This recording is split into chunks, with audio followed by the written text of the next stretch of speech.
5 minutes. Thank you, Mr. Speaker. This morning, the President is being lauded for a speech that stayed on message and was optimistic. Those accolades would be deserved if his actions bore any resemblance to his words.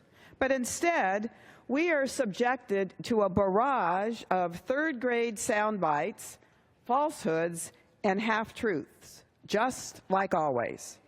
The President condemned the vandalism at the Jewish cemeteries. Yes, earlier the same day, he suggested that these anti-Semitic acts were a false flag operation, possibly committed by Jews themselves, which is very similar, by the way, to what white supremacist talking points circulated by David Duke are all about.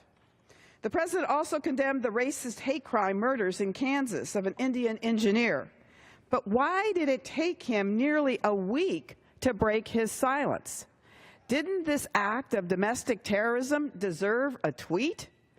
He didn't commit to doing anything about it until he was nudged by a tweet by Hillary Clinton.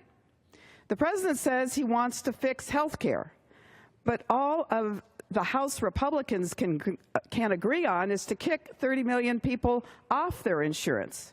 Yes, Mr. Trump, we already knew that health care was complicated. It's good to know that you finally understand it as well. The President said he wanted to invest in women's health, but his own party is committed to defunding Planned Parenthood. Planned Parenthood offers health care to 1 in 5 women in this country. The President said he supports democratic ideals, but he won't advocate them around the globe. The President says he supports diplomacy, but this budget cuts the State Department by 37%. The President says he wants to invest $1 trillion in infrastructure, but congressional Republicans have already implied they won't give him the money. The President said he supports the rule of law, but he's violating the Constitution's emolument clause every single day. And worst of all, the President says he supports the troops. Then he blames the military for his own botched raid. This disgraceful abandonment of responsibility makes a mockery of the grief of Chief Petty Officer Owen's widow, who wept in front of all the American people watching the speech on TV last night.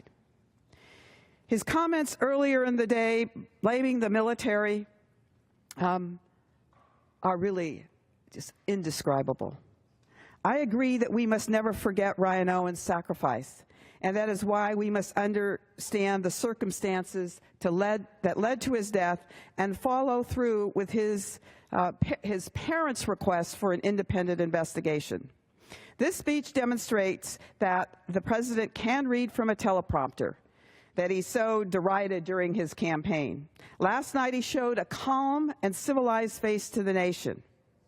Was this a one-night stand or a changed man who recognizes the ominous responsibilities of being President of the United States? We've seen the President's Mr. Hyde face in his tweets and his unhinged press conference. I think the question before us now is, will a single night of soothing platitudes be sufficient? Dr. Jekyll and Mr. Hyde was something we read about. What we do know is that Dr. Jekyll could not suppress his dark side. The question is, can the President? I yield back. Members are reminded to refrain from engaging in personalities toward the President. The Chair now